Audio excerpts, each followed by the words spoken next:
So my dear students, आपकी class यहीं खत्म होती है। अब आप नेक्स्ट वीक तक अपने अपने डिजाइन्स तैयार करके ले आइएगा। और एक जरूरी अनाउंसमेंट, 2 महीने बाद डिजाइनर ड्रेस कंपटीशन होने वाला है। इस कंपटीशन में जीतने वाले को प्राइज के साथ साथ आगे के कोर्स की फ्री स्कॉलरशिप भी दी जाएगी। जहां क्लास में डिजाइनर ड्रेस कंपटीशन के बारे में कुछ स्टूडेंट्स की तैयारी को लेकर बात करते हैं, तो वहीं कुछ स्टूडेंट्स, अरे आकांक्षा, आज की तो ड्रेस बहुत ज्यादा अच्छी लग रही है। दिखने में तो काफी महंगी लग रही है। सही कहा तुमने, पूरे 4,000 की जो है। कितनी लकी हो आप, शादी के बाद भी आपको फैशन डिजाइनिंग का कोर्स करने दिया जा रहा है। आपके ससुराल वाले तो सच में बहुत अच्छे हैं। सही कहा सुनैना, और एक मेरे घर वाले हैं। 1000 मिन्नतें करने के बाद मुझे यहाँ भेजने के लिए तैयार हुए। आई विश कि मुझे भी आप जैसा ससुराल मिले। जरूर मिलेगा। अब मैं हूं ही इतनी लकी कि मुझे ससुराल वाले भी इतने अच्छे मिले हैं। और तो और मेरे हस्बैंड भी बिजनेसमैन हैं। ये ड्रेस भी उन्होंने ही मुझे गिफ्ट की थी। अच्छा, अब ना मैं चलती हूँ। वो क्या है ना, शाम को मुझे अपने हस्बैंड के साथ डिनर पार्टी में जाना है। पार्लर में मेरी अपॉइंटमेंट है, तो लेट हो रही हूँ। कल मिलते हैं। आकांक्षा के वहां से जाते ही, काश मुझे ऐसा ही ससुराल मिले और मैं भी ऐसे ही ड्रेस पहन पाऊँ। जहां क्लास की लड़कियां आकांक्षा को लेकर बातें कर रही होती हैं, तो वहीं दूसरी तरफ आकांक्षा एक पब्लिक वॉशरूम में जाती है। जल्दी से ड्रेस चेंज कर लेती हूँ, कहीं बस ना निकल जाए। थोड़ी देर पहले आकांक्षा ने जो महंगी ड्रेस पहनी थी, उसे चेंज कर आकांक्षा अब एक सिंपल सी साड़ी पहन लेती है और बस स्टैंड पर जाकर बस का वेट करती है। बस के आते अपने ससुराल के लिए निकल जाती है। कुछ देर में आकांक्षा गांव के बस स्टैंड पर उतरती है और पैदल चलते हुए अपने ससुराल आ जाती है। आकांक्षा बहू, आ गई तुम। आज तो आने में काफी देर लगा दी। क्या करूं माँ जी, बस ही ने इतनी लेट कर दिया। आधे घंटे वेट किया मैंने। चल हाथ मुंह धोकर चाय पी ले, फिर उसके बाद रात के खाने की तैयारी कर लेना। माँ जी, मैं बहुत थक गई हूँ, मुझ में जरा भी हिम्मत नहीं है खाना बनाने की। बहू, क्लास में क्या तुमसे बोरे उठवाते हैं जो थक गई? सुबह भी तू घर का कुछ काम नहीं करती। तेरी जेठानी 6 महीने की पेट से है, घर के सारे काम के साथ साथ सिलाई भी करती है। माँ जी, आपको जेठानी जी की मेहनत दिखती है, लेकिन मेरी नहीं। आकांक्षा, माँ जी के कहने का वो मतलब नहीं है। तुम आराम कर लो, बस ये कुर्ता रह गया है, इसे निपटाकर मैं खाना बना दूंगी। अरे भाभी, आप रहने दो, मैं बना दूंगी खाना। आप थोड़ा आराम कर लो जाकर। 2 महीने बाद तेरी शादी है, फिर तो जिंदगी भर काम ही काम करना है तुझे। तू रहने दे, मैं बना लूंगी खाना। बहुत किस्मत वाली है आकांक्षा तू, जो तुझे इतनी प्यारी जेठानी मिली है। आकांक्षा अब जल्दी से अपने कमरे में जाती है और अपने बैग से अपनी ड्रेस को निकाल कर अलमारी में छुपा देती है। चलो, किसी ने देखा नहीं, वरना आफत आ जाती। अब थोड़ा आराम कर लेती हूँ। आकांक्षा का बचपन से फैशन डिजाइनर बनने का सपना रहा था। शादी से पहले तो आकांक्षा सपने को पूरा नहीं कर पाई, लेकिन शादी के बाद उसके ससुराल वाले मिलकर उसके सपने को पूरा करते हैं। लेकिन अब आकांक्षा फैशन डिजाइनिंग के कोर्स पर ध्यान देने से ज्यादा अपने फैशन पर ध्यान देने लगी थी। घर से जहां आकांक्षा सादी सिंपल साड़ी पहनकर जाती, तो वहीं बाहर कपड़े चेंज करके मॉडर्न ड्रेस पहनकर अपनी एकेडमी में शो ऑफ करती। वहीं इस बात से उसके ससुराल वाले अभी तक अनजान थे। माँ जी, मैं क्लास के लिए निकल रही हूँ। आकांक्षा जैसे ही क्लास के लिए जाने लगती है कि तभी आकांक्षा की माँ शारदा उसके ससुराल आती है। अरे समधन जी, कैसी हैं? आप तो हमारे घर का रास्ता ही भूल गई। अरे शारदा बहन, आओ, बड़े दिनों से आपकी याद आ रही थी। अरे मैं तो खुद सोच रही थी आने की, लेकिन इन घुटनों में इतनी जान ही नहीं रही कि अकेले कहीं जा सकूं। माँ, आप शाम तक यही हो ना? मैं जल्दी से क्लास खत्म करके आती हूँ। अब वो तो ठीक है बेटा, लेकिन तू इस तरह कैसे जा रही है? घर में कितना फैलावा हो रखा है, घर की बहुएं सारा काम समेट कर निकलती हैं। चाची जी, रहने दीजिए। अगर आकांक्षा घर के काम करेगी तो अपनी क्लास के लिए समय पे नहीं पहुंच पाएगी। ये सब मैं देख लूंगी। मैं तो बस इतना चाहती हूँ कि मेरी देवरानी जल्दी से जल्दी एक बहुत बड़ी फैशन डिजाइनर बन जाए। जो सपना हमने इसका पूरा नहीं किया वो आप लोग कर रहे हैं। बड़ी किस्मत वाली है मेरी बिटिया जो उसे इतना अच्छा ससुराल मिला। और वैसे भी शीतल बेटा, तू भी तो सिलाई का काम करती है, तुम क्यों नहीं कर लेती ये कोर्स? अरे माँ, आप भी ना, फैशन डिजाइनर और एक दर्जी में जमीन आसमान का फर्क होता है। क्यों भाभी, सही कहा ना मैंने? कहाँ भाभी लोगों के ब्लाउज और पेटीकोट सिलती है और कहाँ मैं ड्रेस डिजाइन करती हूँ। भाभी और मेरा कंपैरिजन आप कैसे कर सकती हैं?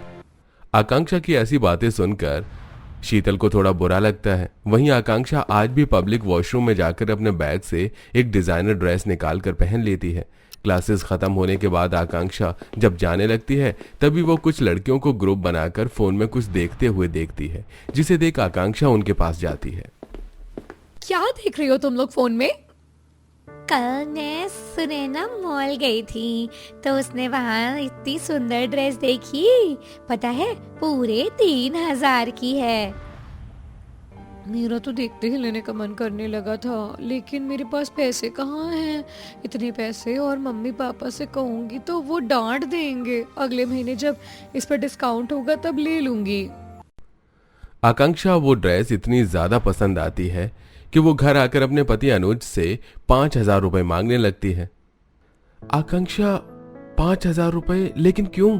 तुम्हारे कोर्स की फीस तो मैं भर चुका हूं ना, तो इतने पैसे किस बात के? 2 महीने बाद हमारी एकेडमी में कंपटीशन होने वाला है तो ड्रेस के लिए सामान लेना था। वो तो ठीक है, लेकिन 5,000 फिर भी बहुत ज्यादा है। तुम तो जानती हो ना कि हम सब किस तरह से इस वक्त पैसे जोड़ने में लगे हैं। 2 महीने बाद बहन की शादी है और फिर कुछ महीनों बाद भाभी की डिलीवरी। पैसे नहीं देने हैं तो साफ मना कर दो ना, इस तरह बहाने मत बनाओ। और वैसे भी मैंने तुम्हें पहले ही बता दिया था कि इस कोर्स में कितने पैसे लगेंगे, उस वक्त तो कोई प्रॉब्लम नहीं हुई थी। अरे बाबा, गुस्सा मत करो, कल सुबह मैं तुम्हें पैसे दे दूंगा, लेकिन थोड़ा सोच समझ कर खर्च करना, ठीक है? अगले दिन अनुज आकांक्षा को पैसे दे देता है और अब क्लासेस खत्म होने के बाद आकांक्षा उन लड़कियों के साथ जाकर उस ड्रेस को खरीद लेती है। आपने इतनी महंगी ड्रेस वो भी बिना डिस्काउंट पर खरीद ली। अगले महीने इस पे 50% का डिस्काउंट था, मैं तो उसी का वेट कर रही थी। लेकिन मैं डिस्काउंट का वेट नहीं करती, ये तो फिर भी काफी सस्ती है। अगर इसकी जगह 10,000 की भी ड्रेस होती तो मैं ले लेती। वैसे तुम लोग मेरे साथ आओ, इसके लिए ट्रीट बनती है।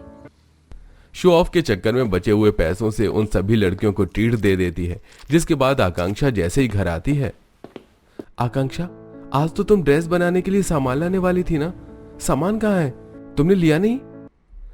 अनुज से झूठ बोलते हुए आकांक्षा अपने कमरे में आती है और अब उस नई ड्रेस को अलमारी में छुपाने लगती है कि तभी शीतल आकांक्षा के कमरे में आती है और उस ड्रेस को देख लेती है। ये तो नई ड्रेस लग रही है और काफी महंगी भी लग रही है। तुमने इतनी महंगी ड्रेस कब ली?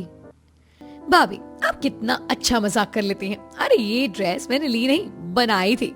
अब क्लास में इधर उधर हो जाती है तो मैं इसे घर ले आई। आकांक्षा बात को घुमाते हुए जल्दी से ड्रेस अलमारी में रख देती है, लेकिन उस ड्रेस को देखकर शीतल को थोड़ा तो शक होता है, लेकिन वो आकांक्षा से कुछ ज्यादा नहीं कहती और अब ऐसे ही कुछ दिन गुजर जाते हैं। शीतल, आज ड्रेस का ऑर्डर देने के लिए खुद मेरी बेटी आई है, जरा इसकी फरमाइश सुन लो। आंटी, मुझे फेरी वाली फ्रॉक चाहिए और उस पर आप परियों जैसे पंखों को भी लगा देना, बड़े बड़े। अरे बेटा, ये सिर्फ एक दर्जी है, कोई डिजाइनर नहीं। मुझे बताओ तुम्हें कैसी ड्रेस चाहिए, उसके हिसाब से मैं तुम्हें बहुत सारे डिजाइन दिखाऊंगी। आकांक्षा माला को अपनी स्केच बुक निकाल कर दिखाती है, जिसमें उसने कई सारी ड्रेस डिजाइन की थी, लेकिन माला को कुछ भी पसंद नहीं आता।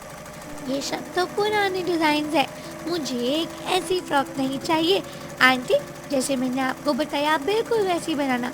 आपको पता है लास्ट टाइम आपने जो ड्रेस बनाई थी वो मेरी सभी फ्रेंड्स को बहुत पसंद आई। ठीक है बेटा, जैसा तुम्हें चाहिए मैं बिल्कुल वैसी ही ड्रेस बना दूंगी। ये सब होता देख आकांक्षा को अपनी जेठानी के सामने काफी बेइज्जती महसूस होती है और वो मुंह बनाकर अपने कमरे में चली जाती है। ऐसे कुछ दिन गुजर जाते हैं। आज भी आकांक्षा एकेडमी पहुंचने से पहले पब्लिक वॉशरूम में जब अपनी साड़ी चेंज कर वेस्टर्न ड्रेस पहनकर बाहर आती है तो उसे वहां अपनी भाभी मनीषा मिलती है, जिसे देख। भाभी, आप यहाँ क्या कर रही हो? मुझे तो यहाँ कुछ काम था इसीलिए आई थी, लेकिन तुम्हें क्या हो गया कि ये तुम किस तरह के कपड़े पहन रही हो? अभी तो तुम वॉशरूम में साड़ी पहन कर गई थी ना, और जब बाहर आई तो इस मॉडर्न ड्रेस में, और ये तो काफी महंगी लग रही है। तुम्हारे पास इसे खरीदने के पैसे कहाँ से आए? आप तो जानती है मेरा ससुराल थोड़ी गांव वाली एरिया में पड़ जाता है ना, वहां तो मैं ऐसी ड्रेस पहन नहीं सकती ना, इसीलिए मैंने ये ड्रेस खरीदी नहीं बल्कि खुद बनाई है। और आज हमारा टेस्ट है ना, तो मेरी टीचर चेक करेगी। तुम सच कह रही हो ना आकांक्षा? कहीं तुमने कुछ गड़बड़ तो नहीं की? तुम जानती हो ना तुम्हारे ससुराल वाले कितनी मेहनत करके तुम्हें ये कोर्स करवा रहे हैं। हाँ भाभी, आप भी ना। चलिए अब मैं क्लास में चलती हूँ, लेट हो रहा है। आकांक्षा जल्दी से वहां से चली जाती है। तो वहीं मनीषा को आकांक्षा की हिचकिचाहट को देखकर थोड़ा गड़बड़ महसूस होता है। क्लास खत्म होने के बाद आकांक्षा जैसे ही घर से निकलने लगती है तो देखती है कि क्लास में अभी अभी ज्वाइन हुई अंजलि की ड्रेस की सभी लड़कियां काफी तारीफ कर रही हैं। अंजलि, तुम्हारा ये वन पीस तो काफी सही लग रहा है। पता है पार्टी के लिए मुझे भी कुछ ऐसा ही लेना था। देखने में तो काफी महंगा लग रहा है और कितना यूनिक डिजाइन है ना। वो तो होगा ही ना, पता है पूरे 8,000 की है ये ड्रेस। मेरे पास ऐसी ही एक और ड्रेस है, कल वो पहन कर आऊंगी। सभी आज आकांक्षा की ड्रेस की तारीफ करने की बजाय अंजलि की ड्रेस की तारीफ करते हैं, तो आकांक्षा को बिल्कुल भी अच्छा नहीं लगता और अब वो भी अंजलि जैसी ड्रेस खरीदने के लिए अपने पति से पैसे मांगती है। तुमने परेशान करके रख दिया है मुझे। उस दिन 3,000, फिर 5,000 और अब पिछले हफ्ते ही तुमने 1,500 रुपए लिए थे, वो भी मैंने भैया से लेकर दिए थे। अरे क्या करना है इतने पैसों का? तुम्हें क्या पता कि फैशन डिजाइनिंग के कोर्स में कितने पैसे लगते हैं? फीस भरने के अलावा भी 1000 चीजें लेनी होती हैं। अब मैं क्या टीचर को मना कर दूं कि मेरे पति के पास पैसे नहीं है? तुमने तो हद कर दी सामान लाने की। यहाँ मैं हर रोज थोड़े थोड़े पैसे जमा कर रहा हूँ कि भाभी की डिलीवरी और बहन की शादी में कोई कमी ना हो, और यहाँ तक कि भैया और पापा अभी तुम्हारी फीस भरने पर मेरी मदद कर रहे हैं, और तुम हो क्या आए दिन पैसे मांगती हो? अरे और पापा भी कब तक करेंगे? भाभी भी ऐसी हालत में दिन भर सिलाई करती हैं, जरा तो सोचो। तो फाइनल है ना कि तुम मुझे पैसे नहीं दोगे? कोई बात नहीं, नहीं चाहिए मुझे तुम्हारे पैसे, मांग लूंगी किसी से। अनुज के पैसे न देने की वजह से आकांक्षा काफी ज्यादा चिढ़ जाती है और अब गुस्से में आकर आंगन में बैठती है कि तभी वहां शीतल आती है। अरे आकांक्षा, तुम यहाँ हो और मैं तुम्हें अंदर ढूंढ रही थी। चलो आ जाओ, खाना खा लो। मुझे नहीं खाना खाना, अब प्लीज अभी मुझे अकेला छोड़ दो। लगता है मेरी देवरानी कुछ ज्यादा ही गुस्से में है। पापी प्लीज चली जाओ, मुझे कोई बात नहीं करनी किसी से। आकांक्षा की बात सुनकर शीतल आकांक्षा के हाथ में कुछ पैसे रखती है, जिसे देख। भाभी ये पैसे? मैंने तुम्हारी और अनुज की बातें सुन ली थी। मैं जानती हूँ कि तुम्हारे लिए ये सिर्फ कोर्स नहीं बल्कि तुम्हारे बचपन का सपना है, और मैं ये चाहूंगी कि मेरी देवरानी का सपना हर कीमत पर पूरा हो। जो मैंने कुछ पैसे जोड़े थे ना सिलाई करके, जितने तुम्हें चाहिए उतने तो नहीं है, पर इसमें थोड़ा बहुत सामान तुम ले ही लोगी। शीतल के पैसे देने पर आकांक्षा काफी खुश होती है और बिना सोचे समझे कि वो पैसे उसकी जेठानी की डिलीवरी में काम आ सकते हैं, उनसे वो ड्रेस ले आती है और अगले दिन एकेडमी में अपनी नई ड्रेस का शो ऑफ करती है। अपनी जेठानी के इतना करने के बावजूद भी आकांक्षा घर के कामों में जरा भी अपनी जेठानी की मदद नहीं करती। आकांक्षा, आज तो तुम्हारी एकेडमी की छुट्टी है ना, तो आज तुम मेरे कपड़े धोने में थोड़ी सी मदद करवा दो। हफ्ते भर के काफी कपड़े जमा हो गए हैं। भाभी, कितनी बार कहा है आपसे कि हाथों हाथ कपड़े धो दिया करो। आपके हफ्ते भर के इतने कपड़े मेरे लिए जमा क्यों रखती हो? हफ्ते में एक दिन मिलता है आराम करने का, उसमें भी काम नहीं करूंगी, बस करो। अच्छा, तुझे तो हफ्ते में एक छुट्टी मिल जाती है, लेकिन शीतल बहू का क्या, जो हफ्ते में 7 दिन सुबह शाम घर के काम में लगी रहती है। इतना भी कामचोर होना सही नहीं है बहू। आकांक्षा अपने कमरे में चली जाती है तो वहीं अपनी गर्भवती बहू को इतनी मेहनत करता देख मनोरमा उसकी मदद करती है। कुछ दिन गुजर जाते हैं। आकांक्षा बाहर एकेडमी जाने के लिए अपना लंच पैक कर रही थी, तो वहीं शीतल आकांक्षा के कमरे की झाड़ू लगा रही होती है कि तभी शीतल को अलमारी के अंदर से एक कपड़ा लटकता हुआ नजर आता है। आकांक्षा बिना ठीक से अपनी अलमारी नहीं सेट करती। शीतल जैसे ही अलमारी खोलती है तो उसके अंदर से एक नई ड्रेस गिरती है जिस पर टैग लगा होता है। शीतल जब अलमारी में अच्छे से देखती है तो उसे वहां पर टैग और लेबल लगी हुई कुछ सारी नई ड्रेस दिखती है। इन सारी ड्रेसेस पर तो टैग और लेबल लगे हुए हैं, और ये ड्रेस तो उस दिन आकांक्षा कह रही थी कि उसने बनाई है, इस पर लेबल क्यों है? इससे पहले आकांक्षा से इस बारे में बात करती तब तक आकांक्षा अपनी एकेडमी के लिए निकल चुकी थी। बस से उतरकर आकांक्षा पब्लिक वॉशरूम में जाकर एक बार फिर ड्रेस चेंज करके जब अपनी एकेडमी के बाहर पहुंचती है तो उसे वहां अपनी माँ और भाभी मिलती हैं, जिन्हें देख आकांक्षा दंग रह जाती है। आप दोनों यहाँ मेरी एकेडमी के बाहर क्या कर रही हैं? पहले तो ये बता कि तूने किस तरह के कपड़े पहने हैं। घर से तो तू साड़ी पहनकर निकलती है और यहाँ बाहर आते ही फैशन शुरू हो जाता है। माँ, मैंने भाभी को भी बताया था। आप तो जानती हो मेरा ससुराल गांव वाले एरिया में है, तो मैं से नहीं निकल सकती। मेरी सारी ड्रेस मुझे खुद ही बनानी होती है और मैं टीचर्स को दिखाती भी हूँ। बस बहुत हुआ, और कितना झूठ बोलोगी। ये सारी ड्रेस खरीदी हुई है। हम अभी अंदर से ही आ रहे हैं। तुम्हारे टीचर का नाम संगीता है ना? उन्होंने हमें बताया कि ऐसा तो उन्होंने कुछ भी नहीं कहा। इसका मतलब ये ड्रेस तुमने खुद खरीदी थी और तुम्हारे ससुराल वालों के मेहनत का सपना, उनके पैसों का तुम फायदा उठा रही थी। तेरी आदतों से अच्छी तरह से वाकिफ थी, इसीलिए कभी मैंने तेरे सपने को पूरा करना ही नहीं चाहा। मैं जानती थी कि तू कुछ ऐसा जरूर करेगी। बस अब बहुत हुआ। तेरे ससुराल वालों की तरह इस तरह की हरकत मैं ना झेल पाऊं। हाय, कैसे पीठ पीछे उनकी मेहनत की कमाई के पैसे उड़ा रही है, कैसे उनका फायदा उठा रही है।